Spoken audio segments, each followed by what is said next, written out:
سید الاستغفار. یہ جانتے ہیں کہ سید الاستغفار کسے کہا جاتا ہے. روایت دیکھیں عن شداد بن اوس رضی اللہ عنہ عن النبی صلی اللہ علیہ وسلم قال.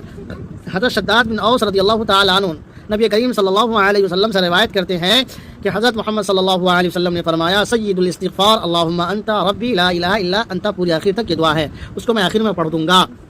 ترجمہ دیکھیے, فرمایا کہ عمدہ استغفار یہ ہے کہ اللہم انت ربی لا الہ الا انت, اے اللہ تیرے سوا کوئی معبود نہیں ہے, تو ہی میرا رب ہے. اللہم انت ربی, اے اللہ تو ہی میرا رب ہے, تیرے سوا کوئی معبود نہیں. خلقتنی وانا عبدک, تو نے مجھے پیدا کیا اور میں تیرا بندہ ہوں. وانا علی عہدک و وعدک ما استطعت, اور مجھ سے جہاں تک ہو سکے میں تیرے عہد کا اور وعدے کا پابند ہوں. میں تیرے وعدے اور عہد کی پابندی کرتا ہوں جہاں تک ہو سکے. ابو لک بنعمتک, اور میں تیری نعمت سے طالب ہو کر تیری پناہ میں آتا ہوں یا تیری پناہ چاہتا ہوں. وہ ابو لک